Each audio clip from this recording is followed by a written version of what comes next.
Bom dia, boa tarde, boa noite, pessoal. Estamos aqui na aula do DCA 0205 ou 205, Projeto e Engenharia de Software. Eu sou o professor Mário Sérgio e na aula de hoje a gente vai se dedicar a falar sobre projetos de desenvolvimento de software. As diferenças, quais são os projetos existentes, os modelos de projetos existentes, para ser mais preciso. A gente vai aprender que existem duas classes de modelos diferentes que podem ser utilizados para projetos de desenvolvimento de software. Só que acaba que a aula que eu vou passar aqui, ela é uma introdução a métodos clássicos de projetos de desenvolvimento de software e não quer dizer que os modelos que eu vou apresentar aqui são os modelos utilizados atualmente, os modelos que as empresas grandes utilizam. São sugestões e modelos que podem ser utilizados por empresas, por indústrias de fabricação de software, digamos assim, mas cada empresa acaba tendo o seu próprio método e seu próprio modelo de desenvolvimento do software.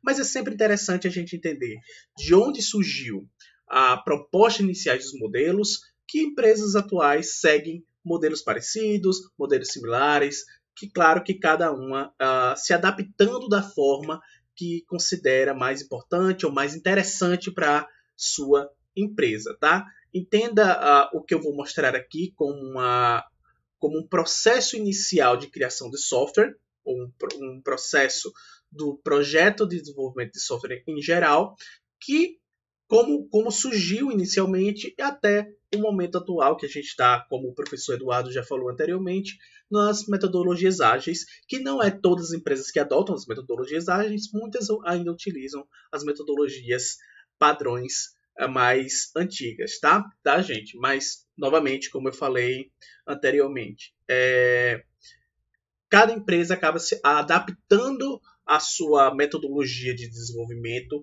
conforme a sua realidade. Então, cabe a gente entender de onde surgiu esses projetos de desenvolvimento de software até o momento que estamos atualmente, tá? Então, a gente vai falar um pouco sobre a importância dos processos de desenvolvimento de software, vai falar dos modelos de processos de softwares, as atividades de softwares e como lida com mudanças. Inicialmente, a gente vai falar desses dois tópicos iniciais, as importâncias dos processos e os modelos de processos de software. Esses dois últimos tópicos vão ficar para a nossa próxima aula, tá? Bom, o que é um processo de desenvolvimento de software? O que é que vocês entendem pelo processo de desenvolvimento de software?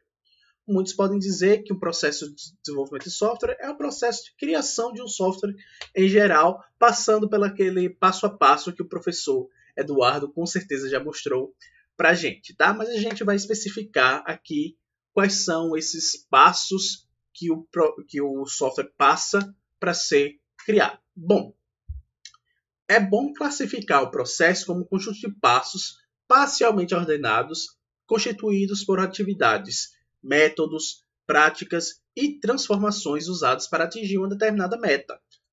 A meta, no caso, o produto em geral, é o software, né? Mas cada passo do desenvolvimento de um software tem uma determinada meta que tem que ser atingida para aquela meta ser cumprida, para aquele processo ser finalizado. É claro que, dependendo do processo ou do modelo que eu estou utilizando, essas metas mudam ou essas metas acabam sendo bem mais flexíveis. Bom, essa meta geralmente está associada a um ou mais resultados concretos finais de cada produto de execução do processo, tá, gente? Como eu estava falando, dependendo do modelo que eu estou utilizando, da metodologia em que eu abordo o desenvolvimento do software, essas metas podem ser mais flexíveis ou não, tá? E cada meta, cada produto final de cada processo é denominado meta, e esse é o finalmente, é o que a gente quer obter no final de cada processo, ou cada etapa do processo que está sendo executado para a criação do nosso software. Um processo em si, ele é definido quando a documentação, ela basicamente é feita quando detalha o que será feito, ou seja, qual é o produto final, por quem será feito, aí quais são os agentes realizadores desse processo, quais são os insumos, o que é que será utilizado, quais são as informações que serão utilizadas e o que será abordado. E as coisas que produz, quais são os resultados das etapas de desenvolvimento que tem que ser obtido a cada passo. Por exemplo, o livro ele utiliza um risoto como exemplo para ilustrar cada um desses passos, mas a gente pode tratar de uma receita bem mais simples, que é a receita do pudim. Então, se a gente pensar no pudim, o pudim seria o produto, os agentes seriam o cozinheiro, quem está trabalhando para a criação desse produto. As coisas que utiliza seriam basicamente o açúcar, o leite condensado, a água, e etc. Os demais elementos da nossa receita. E as coisas que produz. Quais são os passo a passo, os resultados que são obtidos a cada passo da nossa criação, do nosso pudim.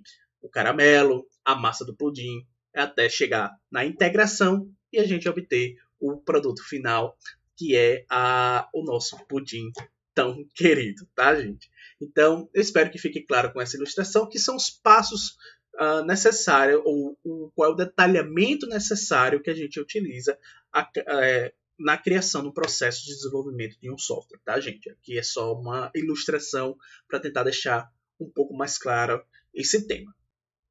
Bom, como eu falei para vocês, o detalhamento de um processo de software precisa de um produto, de agentes, de insumos e de resultados. É claro que dependendo, de novo, da metodologia utilizada, às vezes essa descrição está muito mais rigorosa, muito mais burocrática, muito mais formal do que outros processos ou outras metodologias. As metodologias às vezes elas são bem mais flexíveis nesse sentido da documentação necessária para o processo de desenvolvimento. Bom, e o que é um processo de desenvolvimento de software na visão dos livros bases que a gente utiliza nessa disciplina? A melhor definição, ou a definição que eu mais gosto, é a definição do Valente, foi a que eu expliquei anteriormente, que um processo é um conjunto de passos parcialmente ordenados, constituídos por atividades, métodos e práticas e transformações usado para atingir uma determinada meta. E aí, como eu falei anteriormente, a meta depende, e o que é meta depende da metodologia abordada pelo desenvolvimento do software em geral. A metodologia ágil, a meta é mais flexível, é um protótipo, cada parte, cada módulo do software em geral.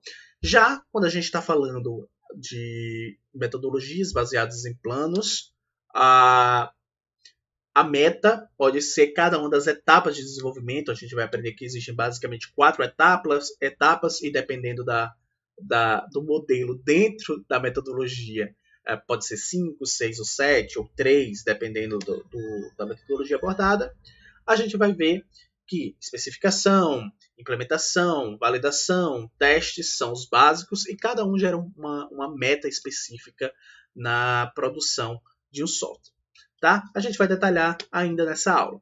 E o Somerville também tem uma definição bem interessante, que um processo de software é um conjunto de atividades relacionadas que leva à produção de um produto de software.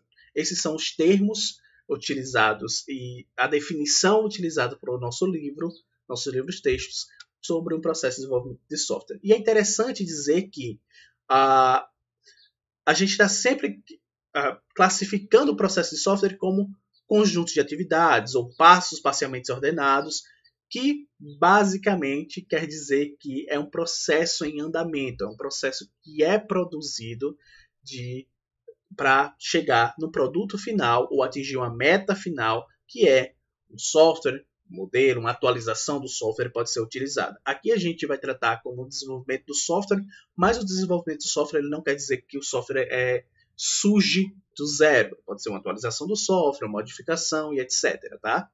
Que também utiliza esses projetos, esses processos de desenvolvimento em geral. Bom, e por que o desenvolvimento de software e a definição dos processos de software é tão importante? A gente sabe que para diferentes áreas de engenharia, automação, industrial, construção civil e etc., construir algo complexo ele requer diferentes níveis de passos, de etapas para serem seguidas. E construir um software não é diferente dessas engenharias ou desses processos de engenharias. Construir um software é um processo complexo que pode ou não requerer um caminho único de desenvolvimento, que, tendo em vista, como o próprio nome já diz, software é algo maleável, ele deve se adaptar às necessidades do cliente, às necessidades e à realidade em que esse software vai estar inserido. Então, além de ser um processo de criação não ser simples, ele tem que se adequar às interações cliente-desenvolvedor, que, apesar de serem interações humanas, elas estão sujeitas a todos os tipos que essas interações envolvem. Então, é uma interação falha, por definição, já que envolve humano, né? Claro. Mas é uma interação que, muitas vezes, o discutir opiniões de levantamento de requisitos, de desenvolvimento em geral, de visão de arquitetura que o desenvolvedor tem, pode ser uma coisa totalmente diferente ou não se encaixar, basicamente, com a ideia inicial que o cliente contratou inicialmente o desenvolvedor.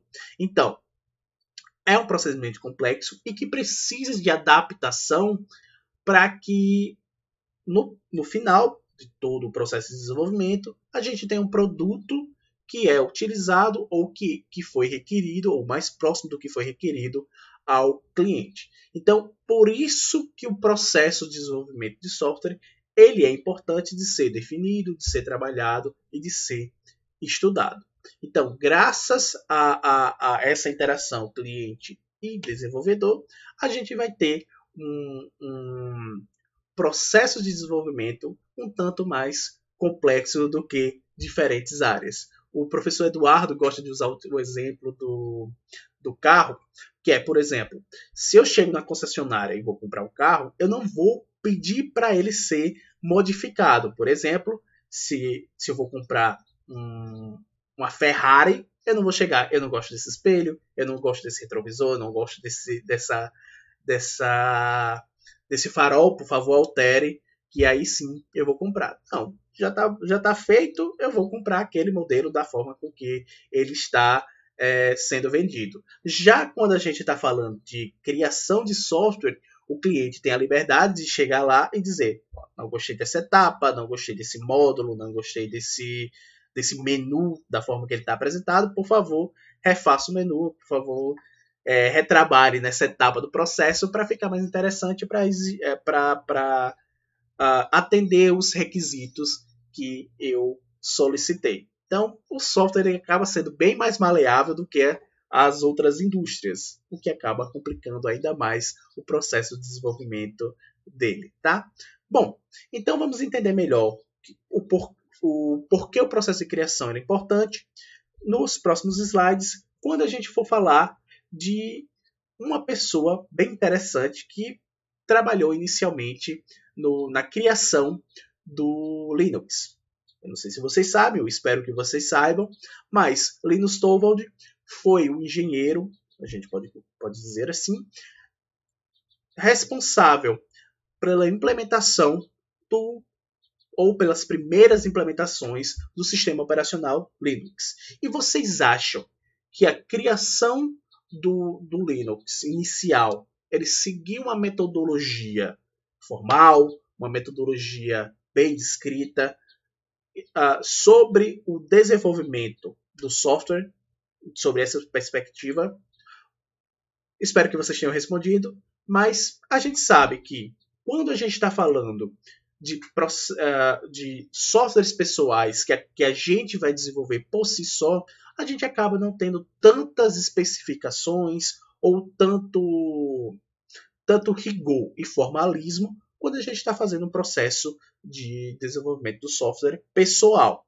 Já quando a gente está criando softwares comerciais ou softwares do tipo B, sempre que vocês escutarem esse termo, softwares do tipo B, a gente está tratando de software de business ou softwares comerciais, é necessário e é interessante a gente ter um formalismo para definição dos processos que estão sendo executados. Nem que esse formalismo ele seja mais maleável, que ele não seja tão burocrático quanto quanto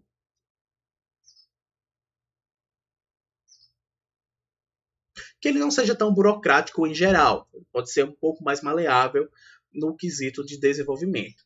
Bom, a gente sabe que o Linux ele foi o primeiro a trabalhar com a criação e ainda assim a gente nota que etapas importantes do processo de software já não existe, que é a conversa com o cliente. Bom, voltando para o processo de criação do Linus Torvald, a gente sabe que uma das etapas importantes ela já não estava presente, já que ele criou o software para ele mesmo inicialmente, como ideia inicial dele. A primeira etapa, que não existia, foi o levantamento dos requisitos. Não houve uma conversa com o cliente para definição dos requisitos, das utilidades que o software ia ter. Não, como era uma ideia dele, como é um projeto pessoal, ele acabou não tendo essa etapa da criação e do levantamento dos requisitos necessários, pelo menos não formal. Isso não quer dizer que ele não seguiu um padrão de projeto, mas esse padrão de projeto que o Linus Torvald acabou utilizando para a criação do Linux, ele não é formal, ele é bem mais maleável, como eu já falei para vocês. Isso leva em consideração que quando estamos fazendo um projeto pessoal, nem sempre a gente precisa seguir o formalismo em que os processos de desenvolvimento eles pedem, tá? Com experiências que você já tem, por exemplo, em sala de aula, antes dessa disciplina, quando vocês vão criar softwares, seja para as disciplinas anteriores, estrutura de dados, a programação orientada a objetos, vocês provavelmente não seguiram uma metodologia ou nenhuma das metodologias que eu vou apresentar aqui nesses slides, tá? Vocês identificaram o problema e já foram direto programar. Provavelmente já fizeram a validação, realizaram alguns testes e apresentaram para o professor o projeto final. Então, não necessariamente a gente acaba seguindo o processo de desenvolvimento do software formal como está descrito na literatura. A gente pode ter uma certa maleabilidade e tornar o processo de desenvolvimento muito mais simples do que os métodos formais existentes na literatura. Tá? Então, eu falei que vocês têm experiência de criação de software, vocês criaram alguns softwares iniciais em que vocês não levantaram a documentação, não fizeram um formalismo para esse desenvolvimento. Vocês botaram basicamente a mão na massa e começaram a implementar. Só que os softwares atuais, os softwares base, eles são complexos demais, em geral, claro, para serem desenvolvidos por uma única pessoa. É claro que a gente vai ter exemplos de softwares, como por exemplo o Minecraft, que foi criado por uma pessoa só, que é um software comercial, mas foi desenvolvido por uma pessoa só e é bastante complexo. Não quer dizer que a gente não tem esses exemplos, tá? Mas são pontos fora da curva. Então, esses softwares são extremamente complexos e acaba que realizar um processo de desenvolvimento sozinho, sem grandes formalismo ou sem formalismo nenhum, ele pode ser bastante complexo. Por quê? Porque cada software, assim como cada processo de criação de software, assim como qualquer outro processo de criação, cada um dos desenvolvedores ou cada um dos seus autores, eles podem ter etapas de desenvolvimentos diferentes ou pontos iniciais diferentes para serem criados. Então, por exemplo, um engenheiro de software, um desenvolvedor, para ser mais preciso, ele pode começar desenhando arquitetura, ele pode tentar começar o desenvolvimento voltado para o TDD, pelos testes e etc. Assim, é necessário ter, em grandes empresas, um certo formalismo para todo mundo começar daquele passo. Então, é sempre necessário, ou é bem interessante que a gente tenha esse formalismo de definição de como coordenar, motivar e organizar como o processo de desenvolvimento vai acontecer. Tá bom? Então, espero que tenha ficado claro até aqui. Vamos agora passar para as etapas importantes do desenvolvimento do software. Tá? 4 atividades elas são essenciais para o desenvolvimento. A especificação do software, o projeto e implementação de software, a validação e a evolução. Aqui eu não estou batendo martelo, nem na literatura ele bate o martelo que só vão existir essas 4 atividades. Mas acaba que, independente do método ou da metodologia utilizada, a gente pode classificar essas metodologias dentro desses desses 4 círculos de atividades, tá? A gente vai ver que lá na metodologia cascata, a gente vai ter 5 passos. A gente vai ver que na metodologia integrativa, por exemplo, a gente vai ter 4 passos apenas, que esses passos são mais flexíveis e etc. Tá? Então, variando o modelo e a metodologia utilizada, eu vario também essas 4 atividades fundamentais. E não necessariamente, se vocês pegarem diferentes autores,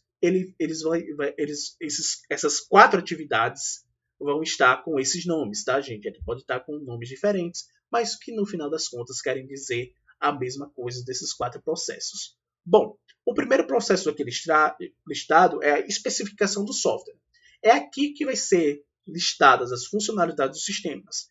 E elas precisam ser listadas também as restrições do funcionamento do sistema.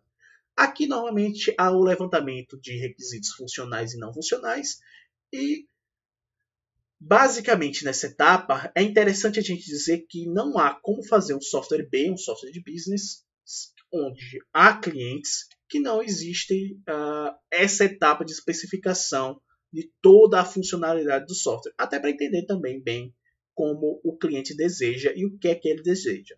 Essa especificação ela pode acontecer tanto de forma mais rigorosa, quando a gente está falando das metodologias tradicionais, de forma formal, de forma mais burocrática, ou de forma mais flexível. Quando a gente for falar de metodologias ágeis nas próximas aulas, vocês vão ver que a etapa de especificação do software ela é bem mais maleável, tá, gente? Então, é interessante a gente saber que, mesmo falando de metodologias diferentes, essas 4 atividades elas vão estar presentes, seja de forma mais maleável ou de forma mais rigorosa, burocrática, como é os processos de desenvolvimento tradicionais. Bom, o projeto e implementação de software. O projeto de implementação de software, o software ele deve ser produzido para atender os pré-requisitos ou as especificações que o cliente levantou. Em alguns momentos, dependendo da metodologia de ser adotada, esse passo ele pode ser quebrado em 2 distintos.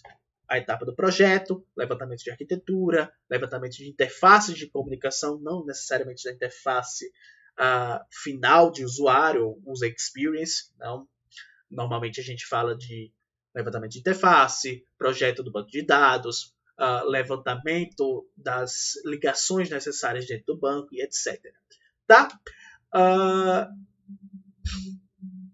E a implementação do software, como o próprio nome já diz, é a codificação do software, a criação realmente dos módulos baseados nas especificações e no projeto do software. A validação, e aí a validação, o software deve ser validado para garantir que atenda os pré-requisitos e as demandas do cliente. Aqui a gente tem se a análise, se o software realmente que você construiu atende às funcionalidades que o cliente solicitou. E, por fim, a gente tem a etapa de evolução do software. Bom, a evolução do software é que o software deve evoluir para atender às mudanças dos requisitos do cliente, tá? E aí, mudanças de aplicação, mudanças na legislação, aumento nas demandas e etc. Então, é muito raro que a equipe de desenvolvimento, que o processo de desenvolvimento como um todo, ele acabe depois da validação e depois da entrega do produto. Normalmente, os desenvolvedores que criam softwares acabam dando a manutenção ou a atualização do software constantemente. Assim, os desenvolvedores não ganham, ou a empresa de desenvolvimento não ganha apenas no processo de desenvolvimento, ganha também com a manutenção do software. E é interessante a manutenção do software porque aí a gente cai, por exemplo, em evoluções necessárias graças a mudanças em legislação. A gente está vivendo hoje no Brasil uma mudança na legislação sobre a Lei de Proteção Geral de Dados, em que vai ser definido ou é definido como os dados pessoais devem ser armazenados, criptografados e manipulados por empresas. E isso vai requerir, ou isso requer, que as empresas se adequem ou adequem softwares já disponíveis no mercado para que cumpram os pré-requisitos presentes em lei. Então, essas são as 4 atividades fundamentais da criação e do desenvolvimento de um software: as especificações de software, o projeto de implementação de software, a validação e a evolução. Esses 4 elementos, ou essas 4 atividades, elas são fundamentais do desenvolvimento, e acaba que a gente não consegue fugir muito dessas 4 atividades. Mesmo metodologias ágeis, a gente pode destrinchar e a gente vai conseguir identificar, de certa forma, essas 4 etapas de desenvolvimento, tá? Não de forma tão formal como as metodologias clássicas, mas também terão essas 4 atividades presentes. Ok, pessoal? Bom, eu já falei bastante aí sobre os modelos de processo e aqui essa introdução sobre como esses processos eles acabam sendo diferenciados. A gente tem as metodologias ágeis e os modelos de processos dirigidos a planos. Falei um pouco sobre isso, mas agora a gente vai especificar cada um deles, tá? A gente viu as atividades, então é interessante também conhecer quais modelos são utilizados, como eles são utilizados e as diferenças entre eles. Bom, basicamente a gente tem 2 metodologias que podem ser utilizadas no desenvolvimento de software, no processo de desenvolvimento de software. Processos dirigidos a planos, onde todas as atividades elas são planejadas com antecedências e o progresso é avaliado em comparação com o planejamento inicial. Então, a cada etapa de produção do software ela é bem planejada, ela é bem definida formalmente, burocraticamente, o que acaba deixando o processo de desenvolvimento um pouco mais lento do que as metodologias ágeis, tá? Nas metodologias ágeis, a gente tem um planejamento mais gradativo, conforme cada etapa do processo de desenvolvimento é realizado, a gente acaba planejando aquela etapa na medida em que ela está sendo produzida. Mas voltando para os processos dirigidos a planos, a gente tem os seguintes passos quando a gente está falando desses processos. A gente tem os requisitos, o levantamento dos requisitos, que a gente já abordou, o projeto, a implementação e os testes. E esse modelo que segue uma etapa sequencial é denominado de modelo cascata. Tá? Bom, e aqui nos processos de planos, a ideia é, se eu estou na etapa, por exemplo, de requisitos, eu sei exatamente o que está sendo feita, como está sendo planejado e como está sendo elaborado. Então, isso permite que a cada uma dessas etapas sejam bem definidas e que não haja ambiguidades, dúvidas, incertezas em cada uma dessas etapas. A etapa ela só é concluída quando eu tenho certeza que foi coberto tudo que aquela etapa existe. Então, eu cumpro uma determinada meta e assim que eu cumpro aquela determinada meta completa, aí sim eu posso passar para uma outra etapa do desenvolvimento. Então, se eu estou na análise de requisitos, eu faço a validação, faço a análise dos requisitos, a análise da viabilidade, se é possível implementar aqueles requisitos que o cliente desejou, faço a validação. Tudo isso é bem definido e bem realizado antes de passar para a etapa realmente do projeto do desenvolvimento do software, tá? Antes de chegar lá, eu tenho que ter tudo isso definido, sem ambiguidades, sem dúvidas, sem incerteza. E quando a gente chega nos projetos, aí sim a gente pode levantar as interfaces de alto nível da aplicação, levando em consideração todos os requisitos que foram levantados anteriormente e sabendo que esses requisitos estão o mais completos possíveis. E aí sim, depois dos projetos serem levantados, vou para a codificação, para a implementação dos módulos do software e aí os testes e validação do software com o cliente. Tá? Já abordando as metodologias ágeis, a gente tem, se vocês repararem bem, um planejamento mais gradativo. Cada etapa do processo eu vou criando módulos diferentes e testando e validando esses módulos diferentes do sistema junto com o cliente. Então, por exemplo, acabei a etapa de criação de um processo, de um software, desculpa, melhor dizendo, eu testo esse módulo, testo essa implementação desse protótipo inicial junto com o cliente e o cliente vai validar dizendo é realmente isso que eu quero, não é realmente isso que eu quero, levanta mais requisitos de software, e aí, levantando esses requisitos de software, eu volto para a etapa de desenvolvimento. Voltando para a etapa de desenvolvimento, de plano, de análise de requisitos. Então, eu tenho um planejamento mais gradativo conforme cada protótipo ou cada etapa está sendo desenvolvida.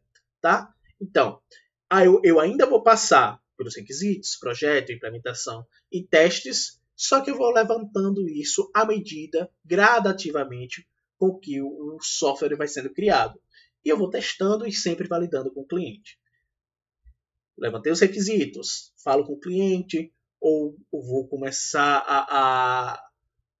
a fazer o projeto, a implementação e os testes, realizo e implemento o primeiro protótipo, entrega para o cliente, ele valida, volta para a etapa de desenvolvimento, volta para a etapa de requisitos e etc. Tá? Gerando vários protótipos. E é claro que, por eu estar falando que cada uma dessas etapas são executadas, mas acaba que a gente não tem uma bem definido em que momento do processo eu estou. Se eu estou fazendo análise de requisitos, se eu já estou fazendo implementação, se eu estou no projeto e etc. Então eu tenho, digamos assim, uma desorganização de em que momento do processo eu estou de desenvolvimento. Mas o processo está sendo realizado, já que estão sendo gerados protótipos e a cada protótipo está sendo incrementado as funcionalidades e que o cliente pede, graças à validação que ele nos fornece. Então, eu crio um protótipo S++, depois eu crio um outro protótipo e etc., incluindo as funcionalidades e os requisitos de software que o cliente nos fornece. Chegando no final, que a soma de todas essas partes, ou soma de todos esses protótipos, gera o nosso sistema, gera o nosso software final e provavelmente já validado, já testado com o cliente. Tá? Bom, e aí? Entrando ainda mais nos modelos de processo dirigido a planos, a gente tem 3 básicos que são bastante utilizados e bem formalizados na literatura. Novamente, gente, eu sempre bato nessa tecla porque é importante vocês saberem. Isso não é algo escrito em pedra. Não quer dizer que a empresa, já que ela vai abordar a metodologia cascata, que ela vai seguir exatamente a forma com que está sendo apresentada. Não, ela pode adaptar graças à realidade da sua empresa e o que mais a empresa acredita, como é que ela trabalha. Então, dependendo da empresa, eu posso ter as modificações desses projetos e desses passos das atividades em que elas são executadas. Bom, as atividades fundamentais em um processo de cascatas, elas são distintas e são mapeadas para os requisitos, o projeto, a implementação e os testes. A gente já analisou passo a passo, a gente já viu esse modelo cascata e o interessante dele é que o sistema e a análise desse sistema, a validação do sistema, ela só acontece no final das etapas do desenvolvimento. Então, depois de eu levantar os requisitos, eu vou para o projeto do software, depois para a implementação e depois para os testes, e aí sim eu tenho um sistema que pode ser testado e validado com o cliente. Aí, dependendo do feedback do cliente, em teoria, eu posso voltar para os requisitos. Mas inicialmente, da forma que foi pensada, o modelo cascata, eu vou até passar já para explicar ele melhor, eu tenho os seguintes passos que seguem um caminho único, que se vocês repararem bem, parece uma cascata, ele vai caindo. Então, eu tenho a definição dos requisitos, depois o projeto de sistema de software, depois a implementação em teste unitário, integração em teste de sistemas e, por fim, operação e manutenção. E eu sigo um caminho único, descendente. Eu não volto para as etapas anteriores. O que quer dizer que a definição dos requisitos ela tem que estar perfeita, redonda, bem executada. Depois, o projeto de sistemas e software também tem que ser bem executado, perfeito, sem grandes erros. Depois a implementação, integração e operação e manutenção, para a gente obter, aí sim, o software desenvolvido como um todo. E note que, apesar de estar bem definido, esse sistema de cascata ele não é muito implementável na prática da forma com que ele foi pensado inicialmente. Por quê? Porque isso quer dizer que eu não posso voltar para as etapas de definição de requisitos, projeto e etc., conforme eu vou decaindo nesse diagrama ou nesse processo. Isso quer dizer que o desenvolvimento, todas as etapas de desenvolvimento, ela tem que estar perfeita. O que não é verdade, já que é um processo realizado por humanos. E humanos, novamente, ele tem uma série de defeitos que acaba acontecendo. A definição dos requisitos não foi feita de forma adequada. Então, isso leva a toda essa etapa, todas as etapas consequentes não serem bem implementadas. Então, eu preciso ter alguma forma de voltar para cada um desses processos. Tá? Mas voltando, essas são as etapas do cascata. Existem também um processo dirigido a plano chamado de incremental, onde as especificações, o desenvolvimento e a implementação e a validação, elas acabam sendo mais flexíveis. Há uma mistura dessas etapas, de cada uma dessas etapas, dessas atividades de desenvolvimento do software. Tá? O sistema é desenvolvido com uma série de versões de incrementos e eles acabam sendo disponibilizados para o cliente à medida com que eles são implementados. E a gente tem também os modelos de processos dirigidos a reusos, que são aplicados quando existem componentes que são reusáveis ou reutilizáveis para o software. Então, eu crio um determinado software utilizando componentes e utilizando bibliotecas, web services e etc., que já existem na empresa ou disponíveis na internet. A gente sabe, por exemplo, que Python, por exemplo, ele tem uma grande biblioteca que pode ser utilizada no desenvolvimento do software. Então, isso se chama de processo dirigido a plano, mas orientado a reuso. E esse processo concentra-se na integração desses componentes em um sistema já existente, em vez de desenvolver o sistema a partir do zero. Então, em vez de desenvolver um sistema do zero, começar o desenvolvimento do software a partir do nada, a gente já utiliza informações, processos e códigos que estão disponíveis já na internet, na própria empresa. Tá? E aí, especificando cada etapa do desenvolvimento do modelo cascata, a gente já viu basicamente como é que ele se comporta e já viu um dos problemas dele, mas eu vou especificar cada um nessa parte agora, tá? Bom, a gente viu que o modelo cascata tem esse nome porque ele vai decaindo conforme cada um dos passos são realizados. E cada um desses passos, eles são bem definidos, não são ambíguos, e eu sei dizer em que etapa exatamente do processo de desenvolvimento o software está quando eu olho para o que está sendo realizado. Aqui no modelo cascata, a gente tem um problema que é, quando eu estou realizando qualquer uma dessas atividades, eu estou parado exclusivamente nessa atividade. Então, se eu estou fazendo a definição dos requisitos, eu não posso estar fazendo, por exemplo, o projeto de sistema de software. Eu não posso estar fazendo implementação. Eu estou parado na definição dos requisitos. E aí eu só passo para a próxima etapa quando essa definição dos requisitos ela está bem realizada, ela não está ambígua, ela está finalizada no geral. E assim, isso é verdade para qualquer uma dessas etapas consequentes. Então, se eu estou no projeto de desenvolvimento de sistemas e software, eu não estou na etapa de implementação. Eu não estou ao mesmo tempo implementando alguma coisa. Eu estou no projeto. Então, eu tenho parado as etapas consequentes do nosso modelo. Então, eu estou executando apenas uma dessas etapas.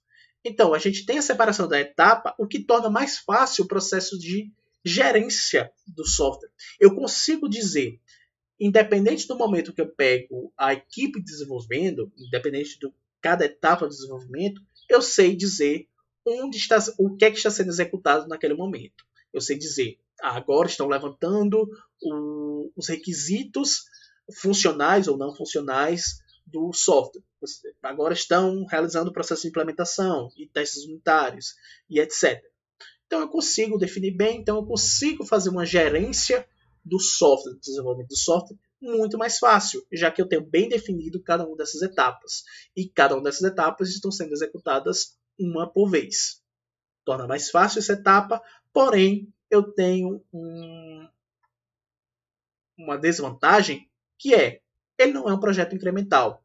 Então, cada etapa ela é executada por uma vez e eu não tenho essa volta dos requisitos para os requisitos, por exemplo, quando eu identifico que no projeto de sistema de software há algum detalhe que ficou faltando, alguma informação imprecisa, eu não tenho essa volta. Eu tenho que seguir um caminho único.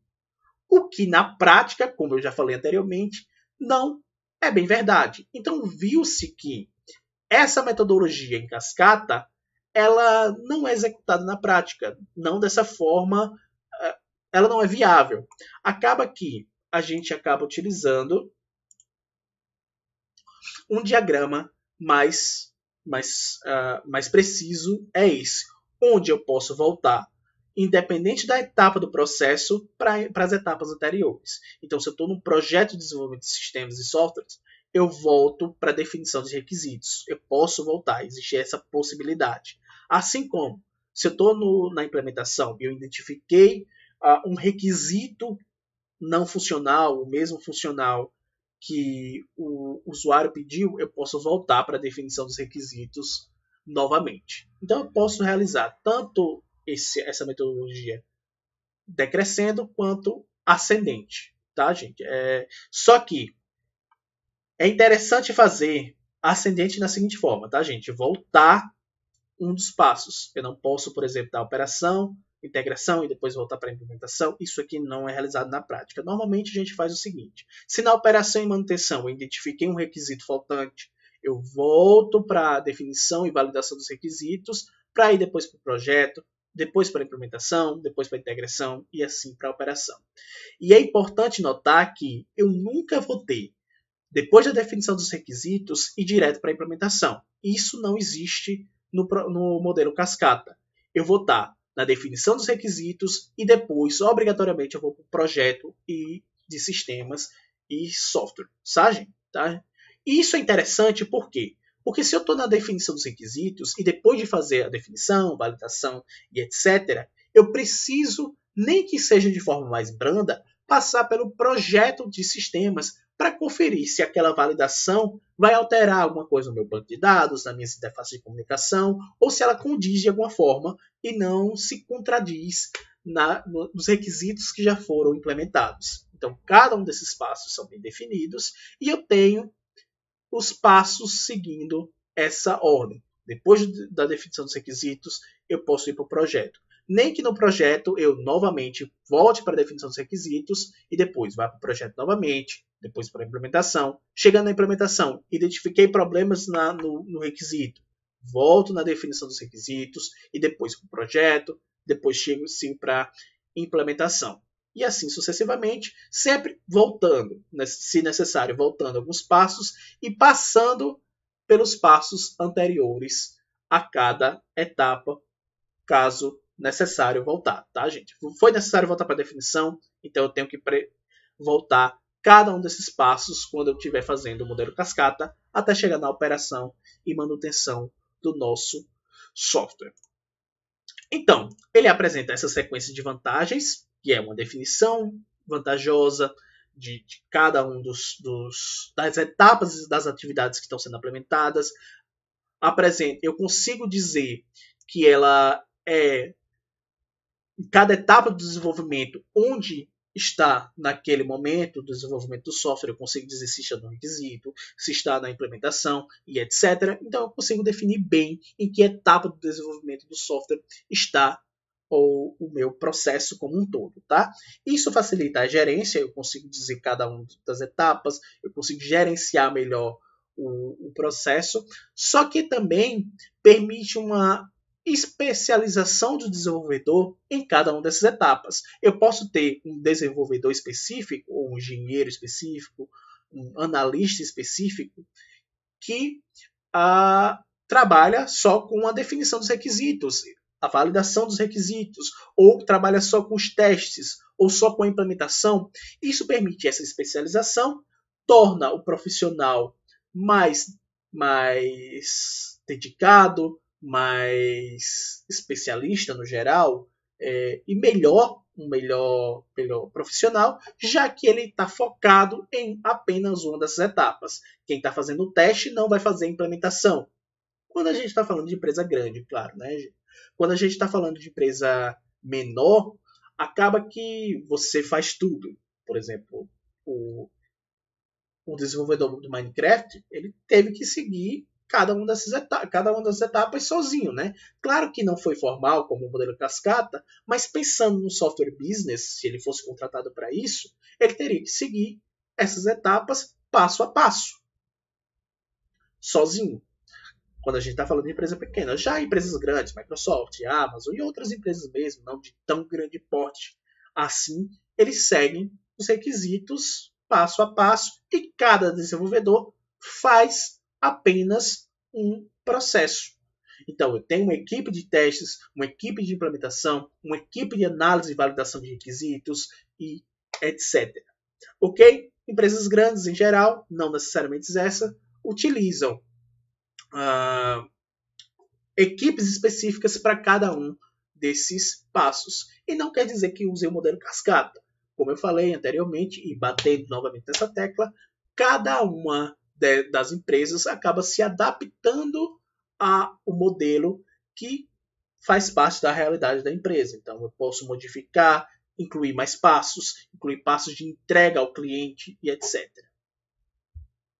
Então, alguns problemas é a divisão inflexível do projeto em estágios distintos e recomendado quando os requisitos são bem compreendidos. Quando eu tenho uma definição dos requisitos bem eficiente, bem exata, eu consigo trabalhar com o modelo cascata sem grandes dificuldades.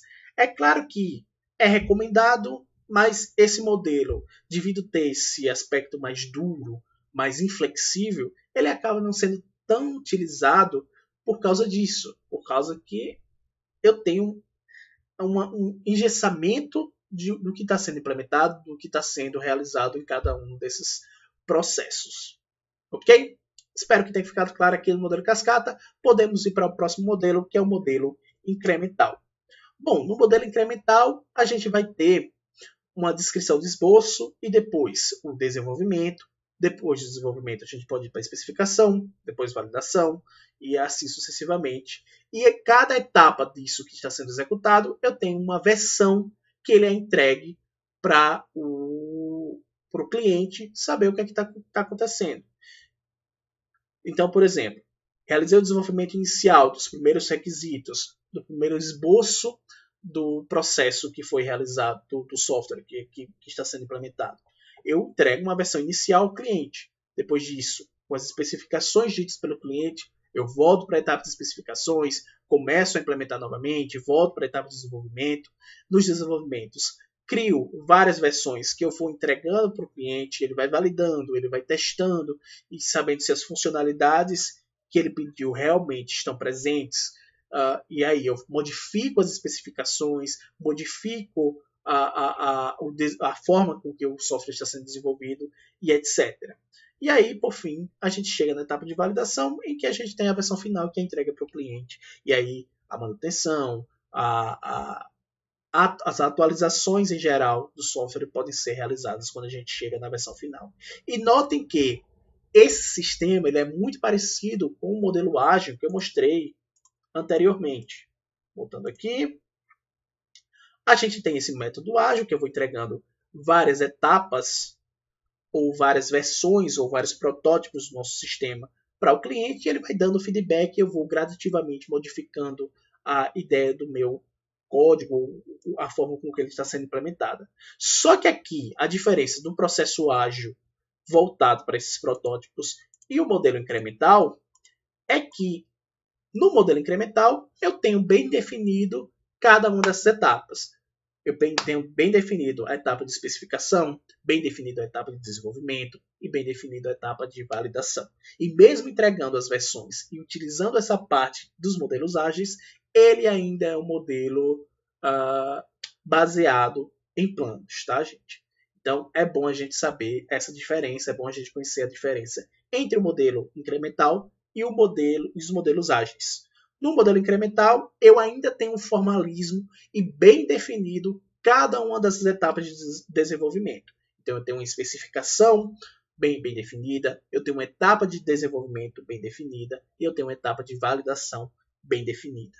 Apesar de estar fornecendo protótipos para o cliente. Já nos modelos ágeis, eu vou ter meio que uma mistura dessas atividades de desenvolvimento. Então, essa mistura acaba que eu não tenho bem definido em que etapa eu estou do processo de desenvolvimento. Eu não sei se eu estou na criação, na especificação, no projeto, eu não sei se eu estou na etapa de desenvolvimento ou se eu estou na etapa de validação. Eu estou criando o software à medida que eu vou identificando uma especificação necessária, à medida que eu for validando, validei com o cliente essa etapa, ok, passo para uma próxima etapa, criei um projeto, um protótipo, mando para o cliente testar, então estou realizando a etapa de teste, a etapa de validação, enquanto eu estou desenvolvendo outro módulo, e etc. Tá? Então é bem interessante essa diferença entre o modelo incremental e o modelo voltado às metodologias ágeis. Bom, e o modelo incremental ela tem algumas vantagens com relação ao modelo cascata. Quando a gente olha para o processo de desenvolvimento utilizando o modelo cascata, vou botar mais um que fica melhor para a gente visualizar, a gente vê que as mudanças necessárias de serem implementadas, ela é bem mais inflexível, ou seja, ela é bem mais custosa. Se eu estou na integração de teste do sistema e identifico problemas na análise de requisitos, eu tenho que voltar lá para a definição dos requisitos e realizar cada uma dessas etapas até chegar novamente na integração e teste de sistemas. Então é bem mais engessado. Já se precisar acontecer alguma mudança devido às especificações do cliente ou devido a informações que o cliente passa, no modelo incremental, eu consigo fazer isso de forma mais simples, de forma mais reduzida, com custos mais reduzidos de implementação. Já que a gente tem um feedback facilitado sobre o que já foi implementado. Então, conforme as coisas vão sendo implementadas, conforme os módulos vão sendo implementados, eu vou testando com o cliente, validando com o cliente e vou realizando as etapas de especificação, desenvolvimento e validação a cada passo que o cliente nos fornece, então cada informação que o cliente nos fornece, o que torna esse feedback bem mais facilitado e diminui os custos de acomodar essas mudanças que podem acontecer quando o cliente passa esse feedback. E a entrega e implementação de softwares úteis, a versão intermediária, bem mais rapidamente. Eu consigo gerar versões intermediárias que já podem ser utilizadas pelo cliente, dependendo das funcionalidades mais urgentes que ele pede, sei lá, se ele está precisando urgentemente daquele software para ser utilizado, então eu consigo realizar uma versão intermediária sem ser a versão final para o cliente já utilizando, para ele já ir trabalhando com esse processo antes mesmo de chegar na versão final. Então, quando eu chego na versão final, aí eu tenho sim o software redondinho que já pode ser entregue ao cliente. Só que tem algumas também desvantagens com relação aos métodos a esse método e o método cascata. Por ele ter essa flexibilidade e contato direto com o cliente, eu tenho grandes mudanças que podem acontecer conforme o processo está sendo realizado. Então, se eu estou implementando alguma coisa, o cliente pode chegar e dizer que não está gostando do como está sendo implementado, então eu vou ter que modificar tudo que já foi feito até aquele momento. Então, ele é um processo que ele não é visível, onde os gerentes também do processo precisam de entregas regulares para mensurar como é que o progresso está sendo realizado e a estrutura do sistema tende a se degradar com a adição de novos incrementos. Eu tenho que o projeto de desenvolvimento ele é um pouco mais complicado, já que ele precisa acomodar os novos módulos e as novas requisições que o cliente vai solicitar para a equipe de desenvolvimento. Então, eu tenho uma degradação dessa estrutura de desenvolvimento no total. Tá? Espero que tenha ficado claro também o modelo incremental. Qualquer dúvida, depois vocês entram em contato comigo para esclarecer esse modelo incremental. Bom, e aí a gente chega no último modelo que a gente vai estudar nessa aula, que é o modelo orientado a reuso. No modelo orientado a reuso, a gente tem os seguintes passos. O primeiro passo é a especificação de requisitos. Perceba que aqui não modificou dos passos anteriores. Depois a gente tem a análise dos componentes. Na análise dos componentes, a gente vai saber quais são os componentes já existentes, o que é que eu posso reaproveitar e reutilizar que já foi implementado, seja em softwares anteriores, seja presentes em bibliotecas aí no mercado. E aí, de acordo com a análise dos componentes, eu posso alterar os requisitos para aí sim chegar no projeto de sistema com reuso para realizar o desenvolvimento, integração e, por fim, a validação do sistema. Mas o mais importante e diferente aqui é essas duas etapas, a análise dos componentes e as alterações nos requisitos. Na análise dos componentes, como eu já falei para vocês, análise dos componentes, ver o que é que já foi implementado, o que é que eu já tenho disponível e posso utilizar essas informações no meu software. E aqui, quando a gente está falando de orientado a reuso, não quer dizer que uma metodologia ágil não possa utilizar um componente que já foi criado. Muitas vezes eles utilizam sem grandes problemas. Só que, quando a gente está falando que a implementação é orientada para reuso, quer dizer que há um formalismo e há uma burocracia muito maior quando a gente está utilizando esses componentes na etapa ou na metodologia voltada a planos, tá? Então, tudo isso é pensado, tudo isso é elaborado, cada uma dessas etapas é bem definida e bem conhecida na etapa de desenvolvimento. Já quando a gente volta para a metodologia ágil, estou sempre fazendo esse paralelo para a gente conhecer a diferença, mesmo que a metodologia ágil utilize algumas abordagens semelhantes à metodologia baseada em planos, para a gente saber as diferenças e conhecer que elas são interligadas. Até porque a metodologia ágil ela não surgiu do nada, ela surgiu baseada com os métodos clássicos e também utiliza algumas coisas baseadas nele. Assim como ela utiliza a orientação a reuso. Ela utiliza componentes, ela pode utilizar componentes, melhor dizendo, que já foram implementados em etapas anteriores, em softwares anteriores, em bibliotecas aí disponíveis no mercado em geral. Tá? Só que nas metodologias ágeis eu não tenho um formalismo dessa análise dos componentes, eu não tenho uma burocracia tão grande quanto nas metodologias clássicas orientadas a reuso. Tá? Bom, e exemplos de reuso na prática, a gente tem as API RESTs, ou os Web Services, que eles utilizam componentes que são presentes em outras implementações, já que utilizam basicamente como clientes.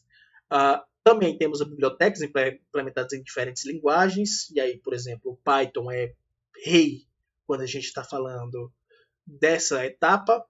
Então, coleção de objeto desenvolvido por .NET, J2EE, etc. Frameworks já utilizados de componentes existentes no mercado, sprints e etc. E também a gente tem os sistemas standalones configurados para o uso de ambiente particular. Tudo isso utilizam a orientação em reuso na prática e no cotidiano. Não quer dizer que, se eu estou utilizando a orientação em reuso, eu vou estar exclusivamente preso na metodologia tradicional, baseada em planos. Eu posso utilizar também nas metodologias ágeis. Mas aqui são alguns exemplos que vocês encontram no mercado, no dia a dia de vocês, tá? E essa engenharia de software voltada a reuso, ela tem uma óbvia vantagem que é diminuir a quantidade de software a ser desenvolvida e assim a gente ganhar tempo e reduzir custos e riscos em geral, já que a gente sabe que Se a gente tem um software utilizado, conhecido e utilizado, ele já está funcionando, ele já foi testado, ele já foi validado.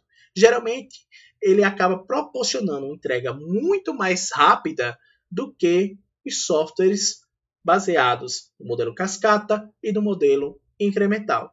Então, ok, essa é a orientação a reuso e tem algumas vantagens, como eu já falei para vocês.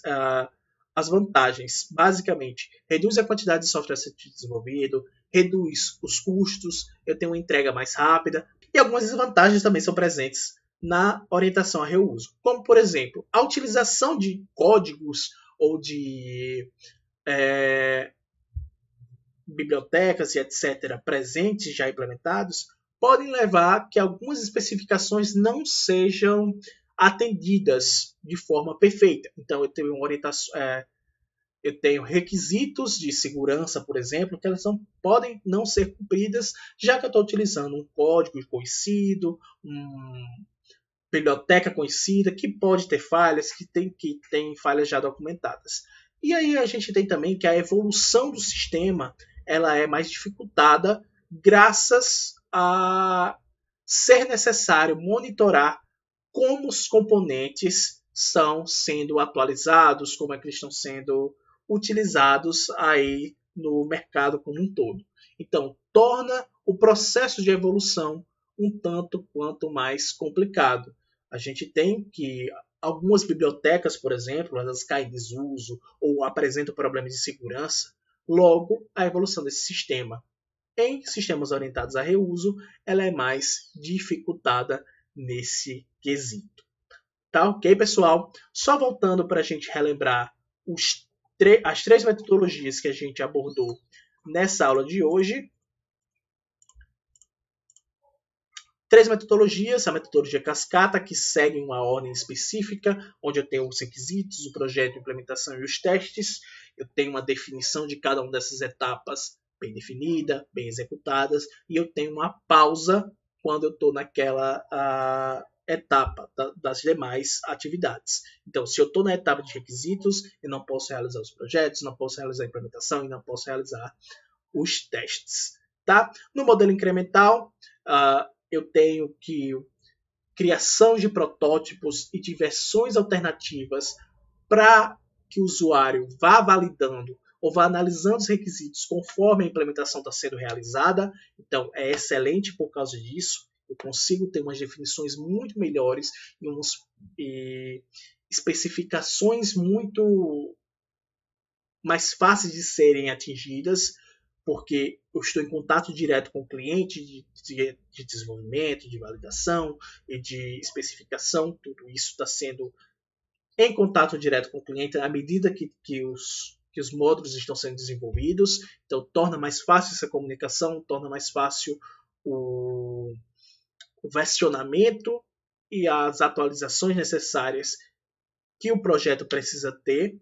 E aí, a gente tem, por fim, o projeto orientado a reuso. No projeto orientado a reuso, a gente utiliza softwares ou partes ou componentes de software que são já existentes.